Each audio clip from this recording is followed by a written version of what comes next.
The promises that were made when Liam Cohen took this job over have actually shown up on the field, and the play matches exactly what he said. We'll talk about it today on Locked On Jaguars.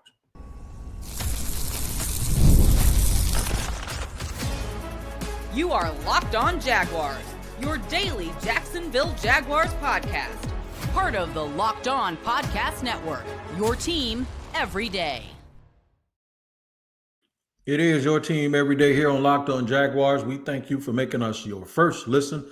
I'm Tony Wiggins, the host of the Locked On Jaguars podcast that you can find wherever you happen to get your podcast. Just make sure you tap into that location each and every day so you do not miss an episode. That is whether you watch or whether you listen. This episode is brought to you by Mazda.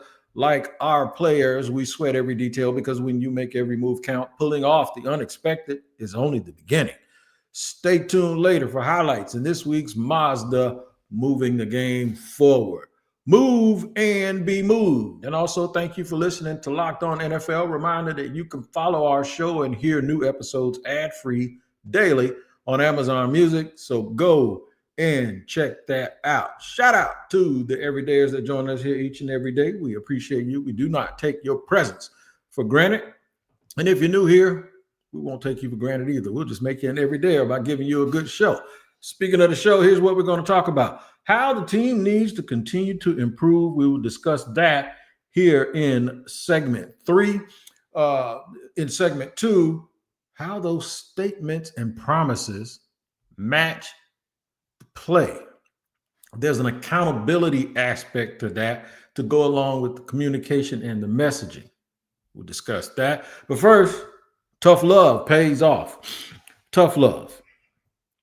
Sometimes people think tough love is yelling at folks. Nope, not all the time.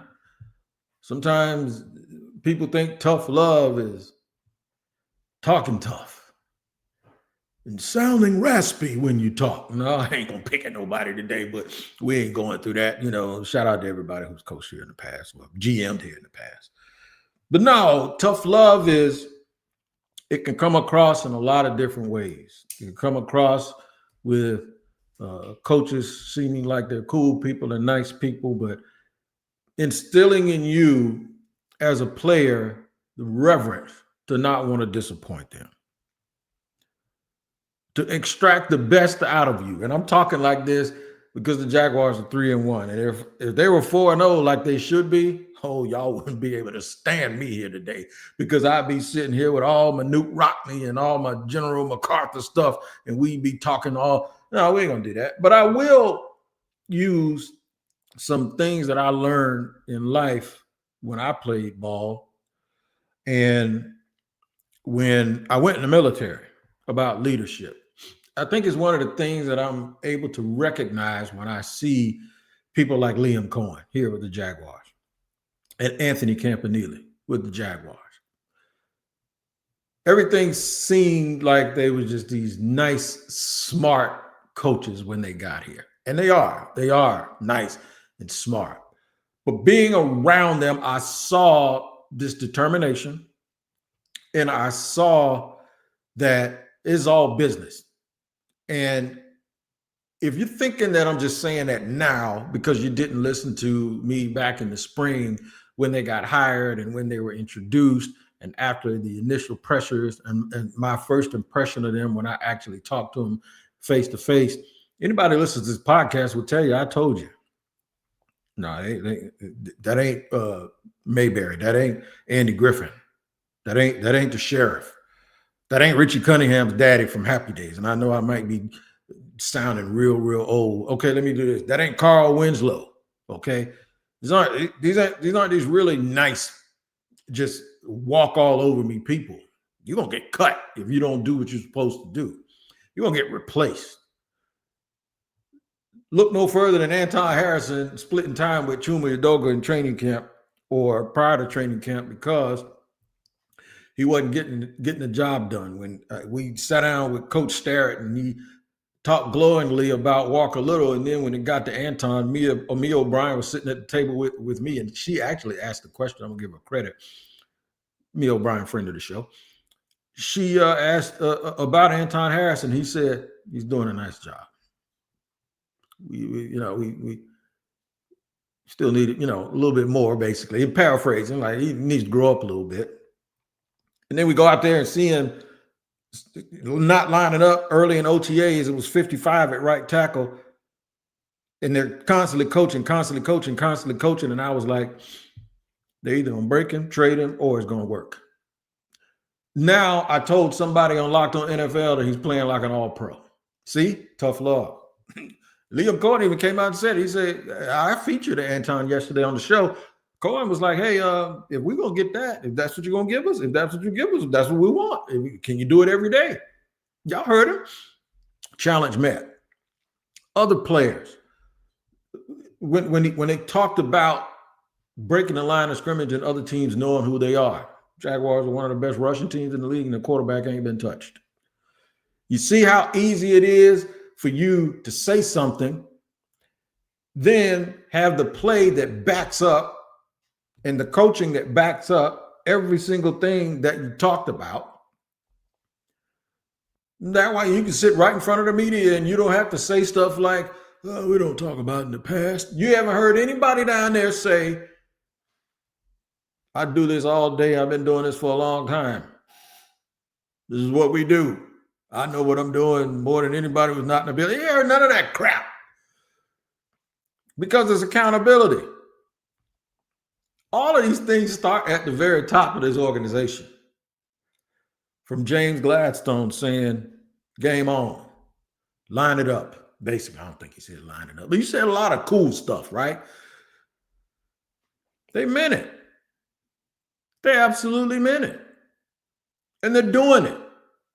And it resonated with those players.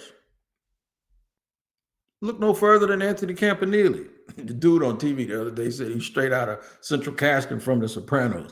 He's from Jersey, and I'm sure he liked The Sopranos. I talked to him about a couple of movies and some boxing stuff, and I can see where they do that as long as we don't get too stereotypical and, make too much of that. I'm sure Camp ain't going to get upset about somebody saying that, but he's right.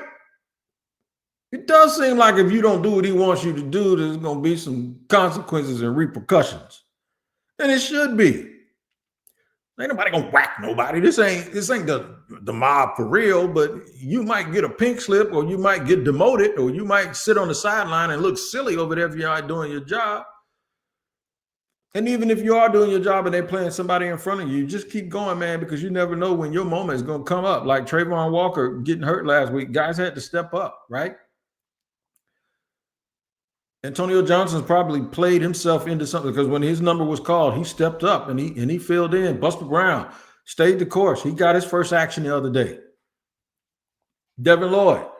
Yeah, we're not picking up your fifth-year option, dog, but we'll see what you got. Okay, what you got is another dude that looks like a first-team All-Pro. You see what I mean? Tough love, man. I told y'all those dudes wasn't no punks. But they didn't walk around with this false bravado either. They were all having the GM all in practice with his little clipboard, coaching guys. Here's what used to happen. And this is what somebody said, this is normal. I think Jamal Agnew on Twitter said this ain't nothing, it's a nothing burger. This happens all the time. Like I ain't been to practice for 20 years. I rarely ever saw a GM. I saw GMs on the field all the time. I saw them standing next to the coach. What I've never hardly seen GMs do is while guys are doing drills, standing at the end of the drills, correcting and telling them and coaching them on technique. Never seen it before. He did it, and we all saw it. And I ain't never seen nobody else in the whole time I've ever done this. And you see, to me, that's like fake hustle. It's like doing something you ain't supposed to be doing. Instead of doing the thing that you were supposed to be doing and getting good players. All of those days are gone, and the Jaguars are better off for it. Tough don't mean acting tough. Tough means being tough. It's not about posturing. It's just about making promises and having those promises be paid off by the play on the field. And that's exactly what's happened with your 3-1 Jaguars. And we're going to talk about some of those statements and promises here in the second segment of Locked On Jaguars.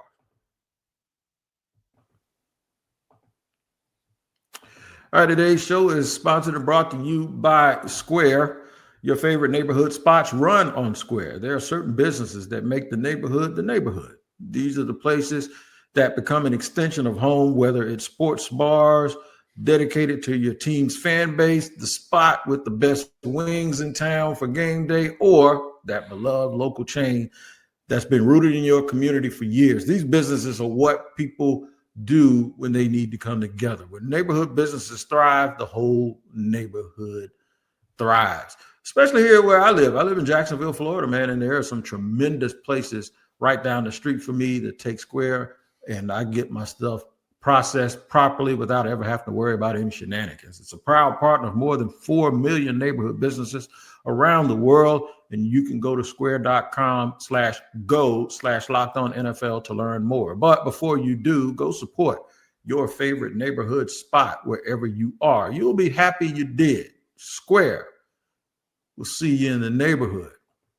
And today's show is sponsored and brought to you by Mazda. Man, oh man, Mazda makes the best cars that you can imagine. For those who believe it, it's not just about playing the game, it's about redefining it. Mazda is moving the game forward. There are moments that do more than put points on the board. They move crowds, move culture, and keep moving the game forward.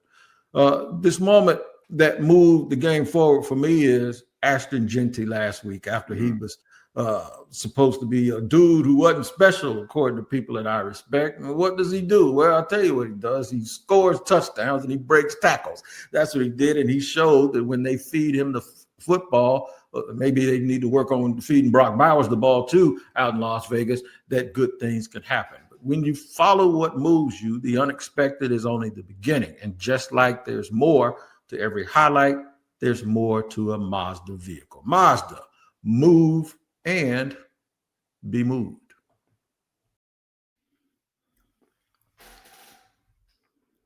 All right, segment number 2 here on Locked On NFL. As always, your team every day here. We thank you for making us your first listen, because we have a Monday night game, and Monday's podcast is going to be a what to watch. So you can all have that on your mind all day, especially before y'all. I think the Jaguar fans are going to start tailgating probably 11 o'clock in the morning. I wonder who's going to miss the game because they did too much. I hope nobody does that. I know the slab, the Bowl City Brigade, they're going to have the slab on fire, man. It's going to be absolutely an experience. And everybody else, I love when I get out of the car and I smell nothing but smoke coming off these grills, man. And if I was greedy, okay, well, let me rephrase that. I am greedy. So if I didn't want everybody to know I was greedy, I promise you I'd take some of those burgers and dogs y'all keep offering me. But that's neither here nor there. Food is not what we're going to talk about right now. We're going to talk about the statements and promises. Remember, we're going to break the huddle and they're going to see us coming. We are going to run the football. Guess what's happening? They're running the football. Guess what else is happening? James Hainsey is hitting people 40 yards down the field on running plays. That means you see us coming. Yeah, the same James Hainsey that when they went and signed him, a whole bunch of people was like, why they go sign somebody who got benched in Tampa? Instead of just thinking that the coach that was there when he got benched went out and signed him. So what did that tell you? That means that, he's better than getting benched. And I know it for a fact because I was there. Pat McCary, jack of all trades, being a leader on that offensive line. Ezra Cleveland, who had played with Minnesota where Sean Starrett came from. Walker Little, who had signed an extension.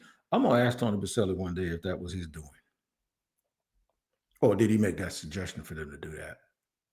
Or if he didn't, we got to give Trent Baalke more credit for even doing that, because he's a bargain, especially with him playing at a pretty decent level. And Anton Harrison, I've already mentioned, is playing like an all-pro. My man that works with me on Locked On NFL on Friday, Matt Williamson, who also covers the Steelers, and he's a former NFL scout. Matt said he's really surprised and pleasantly shocked at the offensive line. He thought it was their weak spot. I told anybody who would listen, somebody told me, they said the offensive line ain't no better. They're worse than they were last year. And I'm like, wait a minute now. They drafted 2 dudes that both made the team. They signed 4 guys, even though they traded one of them away. Fred Johnson wasn't going to play much here. How could they be worse than last year? There's some things that people say, and I know fandom is emotional, but there's some things that people say that absolutely make me scratch my head sometimes. There's no way they were going to be worse than last year, even if it's just for the fact that Sean Starrett is a better offensive line coach than Phil Rauscher. Even if it's just for the fact that what they were going to ask those players to do is more complementary to what the result was going to be in the talent around them than last year. I still haven't figured out what Doug Peterson's plan was and Press Taylor's plan. I don't know. But I know it appeared to be them taking the ball and going home like, I'm doing the best I can with what they're giving me because the GM ain't giving me nothing. I promise you that's the way I felt the whole time. It's not the case anymore. Everything is complimentary, man. Everything here is complimentary right now.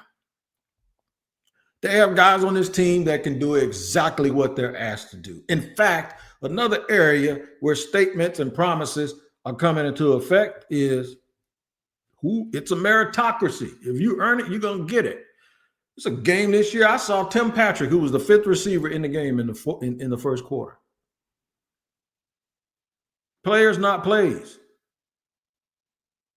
Players, not plays. Tim Patrick is a big physical guy who blocks real well. Guess what? We're running a certain play, and he needs to be in on this play because he's a player that makes us better in that respect.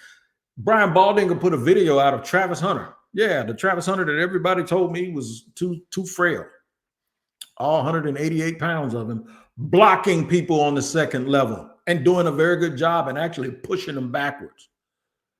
Everybody's blocking. All the tight ends are blocking. Backup tight ends are blocking, knowing that they ain't going to get the ball much. And then guess what? They're getting the ball. And then they're getting first downs to seal the game and even scoring touchdowns. Brenton Strange is a fullback, tight end, linebacker, offensive lineman, and a wide receiver sometimes on Sunday. And it's all working together. Not to mention the defense. Let me go on that side of the ball. You talk about a coach that runs a system, and they go out and James Gladstone gets people like Eric Murray and Jordan Lewis and brings them into this system, and they fit. Buster Brown, Monterey, he's a better player in this system. Devin Lloyd has thrived after people had him like Miles Jack bouncing him around, not knowing what they want to do with him. Some folks saying turn him into a pass rusher. No, he's a complete football player, and they're allowing him to be a complete football player. Foye Oluokun has help now. He ain't just this one-man wrecking crew tackling people all over the place without any help. Devon Hamilton and Eric Armstead are playing well. Josh Allen is tied for the lead in the league for pressures. And Trayvon Walker was probably having the best season of his life here in the NFL, and he got a little wrist injury that doesn't seem like it's going to be that serious, and he's week to week. Fred Smoot coming in, not Fred Smoot, I keep doing that. DeJuan Smoot coming in and playing and making plays as a veteran. I'm telling you, man, Dewey Wingard. Those dudes love Coach Camp. But I'm going to tell you right now, Coach Camp, you talk about, he will tell you if you're doing something wrong. Trust me, I've seen it. I've heard it. He's as intense as they come. And the players respond to it. Not because he curses like a New York cab driver like Doug Marrone. Not because Doug Peterson coming into the post-game press conference telling media they don't know what the hell I ain't explaining nothing. You wouldn't know, paraphrasing. You wouldn't know if I told you anyway. Dude, all that fake tough stuff, man, doesn't matter. Real tough stuff matters, and it creates reverence where you don't want to disappoint people. I'll tell you why I feel this way. I'm going to do it in segment 3 when we start. I'm going to tell you about some of the people that I had in the military that allows me, and it really, really shaped the way that I also parented and why I know it works and why when I saw it, I recognized it. And it's a big reason why the Jaguars are 3-1. And it's a big reason why they don't quit in games, because they're not just playing for themselves, they're playing for each other. We'll talk about that in just a second here on Locked On NFL.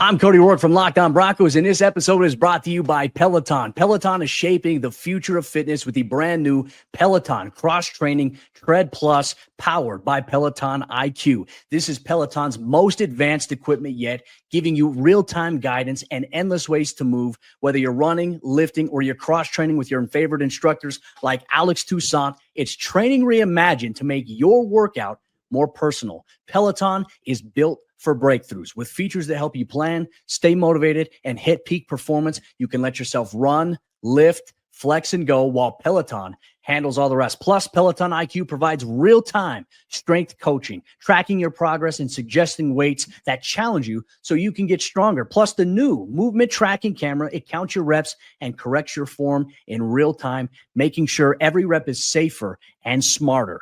So let yourself run, lift, flex, push, and go. Explore the new Peloton Cross-Training Tread Plus at onepeloton.com.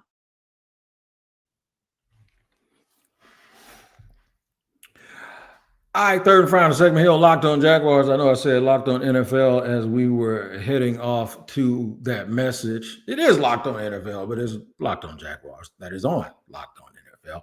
I'm Tony Wiggins, the host of both, in fact, Locked On Jaguars, and then on one half of the dynamic duo that makes up Locked On NFL, the twice-a-day podcast that you can hear wherever you get your podcast. Tyler Rowland will wake you up early in the morning, and then I'll come through in the barbershop. And we use the help of local experts that keep our finger on the pulse of each team that gives you the best information that you can get. Make sure you tap into Locked On NFL wherever you get your podcast. The team has to continue to improve. Can't start smelling themselves and getting happy. I don't think that's going to happen, though, because I think they have a reverence for this coaching staff. And it's happened in a very, very short period of time. And it was a lot of blue sky for it to happen because I don't think that they had that same confidence. In fact, you almost know they didn't have that same confidence in the staff before. People used to get on them saying, whether I had former players, I heard them saying, don't worry about what the coach says. You got to have pride and go out and play. And those guys probably look like quitters. Or you quit too if you didn't understand the direction you were supposed to go in and somebody just sent you out there just to run around. It's good leadership. When I was in the military, man, it seemed like a lesson that I learned a long time when I first got there. Normally, you have 2 or 3 people responsible for you, right? And there's always the good cop, bad cop. There's somebody who's really, really nice to you when you first got there, and then there's somebody who's distant, and then there's another person that was really, really mean. If you had 3 people, that's what it was. We had training instructors and cadres. I found out one time I thought it was just coincidence until I got to my permanent base in North Dakota, and the exact same thing happened. A person that's really, really nice to you when you first get there, rattlesnake. I'm telling you right now, you will hate them in about 2 months. The person that's really, really mean to you, you will hate seeing them when they come in your direction at first, but by the end of training, when you learned everything that you're supposed to learn, or when you get to your first base and you have your first little dust up and first mishap at a restricted area or a site where you're guarding resources, that person is going to be the one that takes up for you. It's as old as it's true. It's old, but it's true. Normally, your first impression of people is not necessarily what you think it's going to be. And there's a method to it.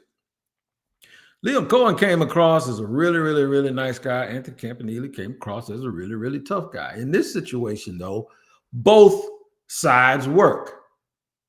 You remember how I came and said, don't think that it ain't what you think it is. And I know we're getting past it, but Liam had that little thing with Robert Saleh and how he bowed up and he was like, nah, we ain't putting up with that. And boom, boom, boom. Y'all remember what happened. It was just a week ago. But y'all can't tell me the first time y'all heard Liam say Duval and stand up in front of the people, and he was wide-eyed and happy and emotional in front of his family that he got this job, and y'all didn't think he had that in him, did you? Yeah, I told you. So it's not just about that, because that doesn't get you a first down or win anything. You know what happened in San Francisco after the game. But what it shows you is this is what it is, bro. It ain't what you think. they're going to bust you in your mouth. With that offensive line, that defense is going to fly around and pop you, flip it over. Anthony Campanile, tough guy. You saw bits and pieces from speeches that he gave when he was linebackers coach in Miami, and you heard people that played for him who swore by him, even people that didn't even come here. Javon Holland said, "Oh man, y'all got a good one." He didn't even play linebacker; he played safety in Miami. He signed somewhere else, and one of the things I was like, okay, he's a coach that all of these dudes love. Tough guy. And everybody yeah. That's real too.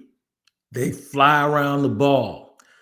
Jordan Lewis and those dudes play the way Anthony Campanile talks.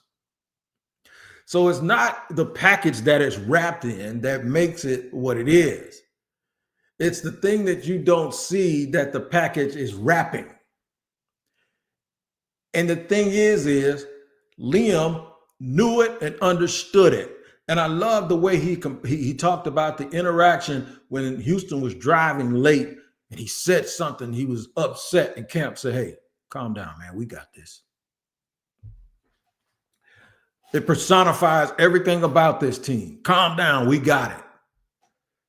This organization is telling the fans, in my opinion, that still have Stockholm syndrome and PTSD from all of the things that have happened in the past and the drama of the Jags. How many times I look up tweets, whether it was at the Cincinnati game, during the Houston game, even at some point when San Francisco was starting to make a little bit of a run or a rally, and I look up and see Jaguar fans as I'm trying to interact with them for free during the games, all I hear is same old Jags. I got one dude, man, he's a Florida State and a Jaguar fan. I told him the other day, I don't know how he does it. I think he's going to have an aneurysm or something watching these games, because everything always resorts to this is the same thing we've seen before. And what that is anybody that looks at this team, regardless of the result, regardless of how those third or fourth quarter moments go when they look like, I told you the other day, this ain't the same Jags team, but every now and then you look at them real close, you can kind of see them around the ears. They kind of resemble that same team because they make some of those same mistakes that they're trying to learn to grow out of. But it's not the same. This organization is screaming for y'all to realize that. And I know it might not happen overnight. It might not happen. Matter of fact, y'all Jaguar fans, it might not happen this year until they win the Super Bowl, because you're always going to think, because every time they got close to the Super Bowl, they went right back to where they came from.